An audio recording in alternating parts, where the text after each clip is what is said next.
Hello ವೀಕ್ಷಕರೇ, Iran ವಿರುದ್ಧ Israel ಅಮೆರಿಕಗಳ ಯುದ್ಧಕ್ಕೆ ಇಷ್ಟು ದಿನಗಳಾದರೂ ಕೂಡ ಇರಾನ್ ಅನ್ನು ಅಮೆರಿಕ ಇಸ್ರೇಲ್ಗಳು ಭವಿಸಿದಂತೆ ಕಟ್ಟಿ ಹಾಕಲು ಈವರೆಗೂ ಆಗಿಲ್ಲ, ಮುಂದೆಯೂ ಸಾಧ್ಯವಾಗುವುದಿಲ್ಲ ಅನ್ನುವಂಥ ವಿದ್ಯಮಾನಗಳೇ ಯುದ್ಧ ಸುದ್ದಿಗಳಾಗಿ ಹೊರಬರ್ತಾ ಇವೆ.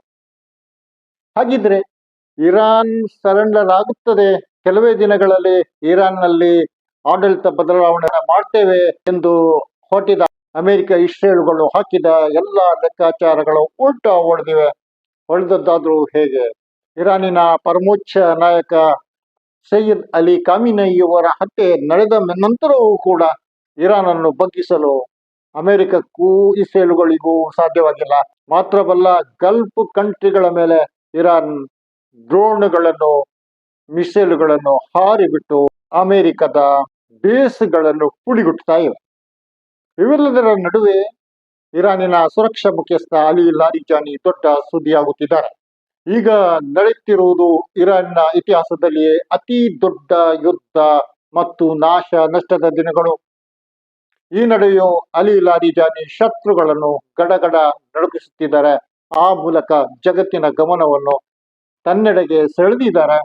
ಇಸ್ರೇಲ್ನ ಮೇಲೆ ಇರಾನ್ ನಡೆಸಿದಂತಹ ಭೀಕರ ದಾಳಿಯ ಹಿಂದೆ ಅಲಿ ಲಾರಿಜಾನಿಯವರ ಬುದ್ಧಿಶಕ್ತಿ ಇದೆ ಎಂದು ಮಾಧ್ಯಮಗಳಲ್ಲಿ ಚರ್ಚೆಗಳು ಕೂಡ ನಡೀತಾ ಇವೆ. ಹೌದು ವೀಕ್ಷಕರೇ, ಅಕ್ರಮಿಗಳಾದ ಇಸ್ರೇಲ್ ಮತ್ತು ಅಮೆರಿಕದ ಆಡಳಿತಗಾರರು ಅಷ್ಟು ಮಾತ್ರ ಅಲ್ಲ, ಕೇಳಿ, ಎಲ್ಲ ಗಲ್ಫ್ ದೇಶದ ಅರಬ್ ಆಡಳಿತಗಾರರು ಕೂಡ ಅಲಿ ಲಾರಿಜಾನಿಯವರು ಏನು ಮಾತಾಡುತ್ತಾರೆ, ಏನು ಹೇಳ್ತಿದ್ದಾರೆ ಎಂದು ಈಗ ಕಾಯುತ್ತಾ ಕುಳಿತಿರುವುದು ಸೋಜಿಗ ನಿಮಗೂ ಅನಿಸಿರ್ಬೋದು. ಲಾರಿಜಾನಿಯ ಮಾತನ್ನು ಗಮನವಿಟ್ಟು ಕೇಳಲು ಅವರು ಬಯಸ್ತಾ ಇದ್ದಾರೆ. ಯಾಕೆಂದರೆ ಈಗಿನ ಇರಾನ್ ಪರ ಹೋರಾಟದ ಸೂತ್ರಧಾರರಲ್ಲಿ ಅಲಿ ಲಾರಿಜಾನಿ ಪ್ರಮುಖ ವ್ಯಕ್ತಿಯಾಗಿ, ಪ್ರಭಾವಿ ವ್ಯಕ್ತಿಯಾಗಿ ಇದ್ದಾರೆ. ಹಾಗಿದ್ರೆ ಇಂಥ ಪ್ರಭಾವಿ ವ್ಯಕ್ತಿ ಅಲಿ ಲಾರಿಜಾನಿ ಯಾರು? ಅವರ ಬಗ್ಗೆ ಒಂದಿಷ್ಟು ತಿಳಿದುಕೊಳ್ಳಲು ಪ್ರಯತ್ನಿಸೋಣ. ಇರಾನಿನ ಸರ್ಕಾರದ ಒಂದಿಲ್ಲೊಂದು ಪ್ರಮುಖ ಸ್ಥಾನಗಳಲ್ಲಿ, ಹುದ್ದೆಗಳಲ್ಲಿ 16 ವರ್ಷಗಳಿಂದ ಲಾರಿಜಾನಿ ಕೆಲಸ ಮಾಡ್ತಾ ಬಂದಿದ್ದಾರೆ. ವೀಕ್ಷಕರೇ, ಸ್ಟೇಟ್ ಟಿವಿಯ ಮುಖ್ಯಸ್ಥರಾಗಿ, ಪಾರ್ಲಿಮೆಂಟ್ ಸ್ಪೀಕರ್ ಆಗಿ ಅವರು ಕೆಲಸ ಮಾಡಿದರು. ಇರಾನಿನ ಪ್ರಜಾಪ್ರಭುತ್ವದಲ್ಲಿ ಒಬ್ಬ ತಳ್ಳಿ ಹಾಕಲಾಗದ ಬಲಾಢ್ಯ ವ್ಯಕ್ತಿಯಾಗಿ ಲಾರಿಜಾನಿ ಇದ್ದಾರೆ. ಇದನ್ನು ಪಾಶ್ಚಾತ್ಯರು ಕೂಡ ಒಪ್ಪಿಕೊಳ್ತಾರೆ. ವೀಕ್ಷಕರೇ, ಹೌದು, ಅವರು ದಶಕಗಳಿಂದ ಇರಾನಿನ ಆಡಳಿತದ ಕೂಟದೊಳಗಿದ್ದು ಆಡಳಿತದ ಸೂತ್ರಗಳನ್ನ ಸರಿಯಾಗಿ ನಿಭಾಯಿಸ್ತಾ ಇದ್ದಾರೆ. ಲಾರಿಜಾನಿ ವೈಯಕ್ತಿಕವಾಗಿ ಬಹಳ ಶಾಂತ ಸ್ವಭಾವದ ವ್ಯಕ್ತಿ. ಪ್ರಾಯೋಗಿಕವಾಗಿ ಮಾತ್ರ ಅವರು ತನ್ನ ವಾದಗಳನ್ನ ಮುಂದಿಡುತ್ತಾರೆ. ಕನಸು ಕಾಣುವ ವ್ಯಕ್ತಿಯಲ್ಲ, ಪ್ರಾಯೋಗಿಕವಾದಿ ಎಂದು ಹೇಳ್ಬೋದು. 18ನೇ ಶತಮಾನದ ಜರ್ಮನ್ ತತ್ವಚಿಂತಕನಾದ ಇಮಾನ್ಯುಯಲ್ ಕಾಂಟ್ರ ಕುರಿತ ಪುಸ್ತಕಗಳನ್ನು ಅವರು ಬರೆದಿದ್ದಾರೆ. ಪಾಶ್ಚಾತ್ಯ ಲೋಕದೊಂದಿಗೆ ಪರಮಾಣು ಒಪ್ಪಂದದ ಕುರಿತು ಇರಾನಿನ ಚರ್ಚೆಯಲ್ಲಿ ಸೌಮ್ಯವಾಗಿ ಮಾತಾಡಿ ಅಲ್ಲಿಯೂ ಗಮನ ಸೆಳೆದಿರುವಂತ ವ್ಯಕ್ತಿ ಈ ಲಾರಿಜಾನಿಗೆ ಈಗ 67 ವರ್ಷ ವಯಸ್ಸು. ಆದ್ರೆ ಕಳೆದ ಮಾರ್ಚ್ 1ರ ನಂತರ ರೂಪುಗೊಂಡಿರುವ ಇರಾನ್ನ ಸುಪ್ರೀಂ ನ್ಯಾಷನಲ್ ಸೆಕ್ಯೂರಿಟಿ ಕೌನ್ಸಿಲ್ನ ಕಾರ್ಯದರ್ಶಿಯಾಗಿ ಇವರು ಆಯ್ಕೆಯಾದರು. ಆ ಬಳಿಕ ಇವರ ಧ್ವನಿ ಬದಲಿಸಲಾಗದ ರೀತಿಯಲ್ಲಿ ರೂಪುಗೊಂಡಿತು, ಸ್ಥಳ ಊರಿತು. ಅಮೆರಿಕ ಇಸ್ರೇಲ್ ವಾಯು ದಾಳಿ ಮಾಡಿದಾಗ ಅದರಲ್ಲಿ ಇರಾನ್ನ ಪರಮೋಚ್ಚ ನಾಯಕ ಅಯತುಲ್ಲಾ ಅಲಿ ಖಾಮ್ನಯಿ ಅವರು ಮತ್ತು ರೆವಲ್ಯೂಷನರಿ ಗಾರ್ಡ್ ಕಾರ್ಪ್ಸ್ IRGC ಇದರ ಕಮಾಂಡರ್ ಮೊಹಮ್ಮದ್ ತಫೂರ್ ಅವರು ಹುತಾತ್ಮರಾದ 24 ಗಂಟೆಗಳ ನಂತರ ಇರಾನಿನ ಸ್ಟೇಟ್ ಟಿವಿಯಲ್ಲಿ ಲಾರಿಜಾನಿ ಪ್ರತ್ಯಕ್ಷಗೊಳ್ಳುತ್ತಾರೆ. ಬೆಂಕಿಯಂತ ಸಂದೇಶವನ್ನು ಜಗತ್ತಿಗೆ ನೀಡ್ತಾರೆ. ಇರಾನ್ ದೇಶದ ಹೃದಯಕ್ಕೆ ಅಮೆರಿಕ ಮತ್ತು ಜಿಯೋನಿಸ್ಟ್ ಆಡಳಿತ ಬೆಂಕಿ ಇಟ್ಟಿದೆ.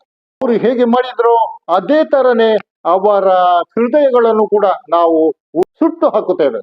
ಇದು ಲಾರಿಜಾನಿಯವರು ಸ್ಟೇಟ್ ಟಿವಿಯಲ್ಲಿ ಹೇಳಿದಂತ ಮಾತು.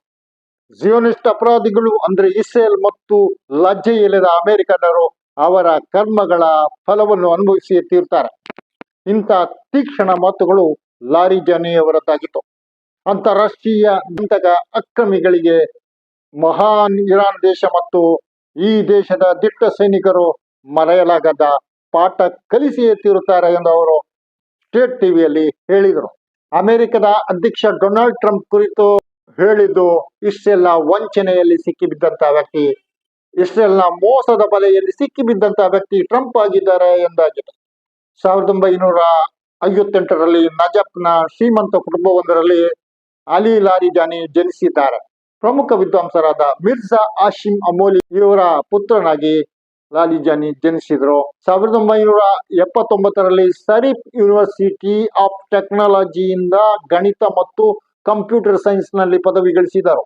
ನಂತರ ಟೆಹರಾನಿನ ಯೂನಿವರ್ಸಿಟಿಯಲ್ಲಿ ಪಾಶ್ಚಾತ್ಯ ತತ್ವ ಚಿಂತನೆಯಲ್ಲಿ ಸ್ನಾತಕ ಪದವಿ ಮತ್ತು ಡಾಕ್ಟರೇಟ್ ಅನ್ನು ಸಂಪಾದಿಸಿದ್ದಾರೆ.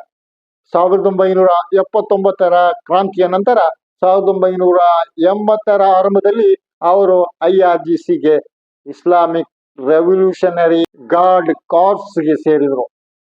1994 ಮತ್ತು 1997ರವರೆಗೆ ಅಂದು ಅಧ್ಯಕ್ಷರಾಗಿದ್ದ ಅಕ್ಬರ್ ಹಾಶಿಮಿ ರಫ್ಸಂಜಾನಿ ಅವರ ಸಂಪುಟದಲ್ಲಿ ಸಂಸ್ಕೃತಿ ಸಚಿವರು ಆದರು. ನಂತರ 1994ರಿಂದ 2004ರವರೆಗೆ ಸ್ಟೇಟ್ ಬ್ರಾಡ್ಕಾಸ್ಟ್ ಮುಖ್ಯಸ್ಥರಾಗಿ ಸೇವೆ ಸಲ್ಲಿಸಿದರು. ಈ ಸಂದರ್ಭದಲ್ಲಿ ಇರಾನಿನ ಯುವಕರನ್ನು ವಿದೇಶಿ ಮಾಧ್ಯಮಗಳತ್ತ ಆಕರ್ಷಿಸುವಂತೆ ಮಾಡ್ತಿದ್ದಾರೆ ಎಂದು ಲಾರಿಜಾನಿ ಅವರ ಮೇಲೆ ಪ್ರಬಲವಾದ ಆರೋಪವು ಕೇಳಿಬಂದಿತು. 2008 ಮತ್ತು 2020ರಲ್ಲಿ ನಿರಂತರ 3 ಬಾರಿ ಅವರು ಪಾರ್ಲಿಮೆಂಟ್ ಸ್ಪೀಕರ್ ಆದರು. ಇರಾನಿನೊಳಗಿನ ನೀತಿಯನ್ನು ಮತ್ತು ವಿದೇಶ ನೀತಿಯನ್ನು ರೂಪಿಸುವಲ್ಲಿ ಮುಖ್ಯ ಪಾತ್ರವನ್ನು ಲಾರಿಜಾನಿ ನಿರ್ವಹಿಸಿದ್ದಾರೆ. ಆದರೆ 2005ರ ಚುನಾವಣೆಯಲ್ಲಿ ಸ್ಪರ್ಧಿಸಿದ್ರು ಎರಡನೇ ಹಂತಕ್ಕೂ ತಲುಪಲು ಅವರಿಂದ ಸಾಧ್ಯವಾಗಲಿಲ್ಲ. ಲಾರಿಜಾನಿ ಕಠಿಣ ತೀರ್ಮಾನ ಕೈಗೊಳ್ಳುತ್ತಾರೆ. ಕೆಲವೊಮ್ಮೆ ಪ್ರಾಯೋಗಿಕ ಜಾಣ್ಮೆಯನ್ನು ತೋರಿಸಿದ್ದಾರೆ. ರಾಜಿ ಮಾಡಿಕೊಳ್ಳುವುದಕ್ಕೂ ಸಿದ್ಧರಾಗ್ತಾ ಇದ್ರು. ಹಿಂದೆ ಸರಿಯುತ್ತಿರಲಿಲ್ಲ. 2015ರ ಪರಮಾಣು ಒಪ್ಪಂದದಲ್ಲಿ ಲಾರಿಜಾನಿ ಪ್ರಧಾನ ಪಾತ್ರ ವಹಿಸಿದ್ದಾರೆ.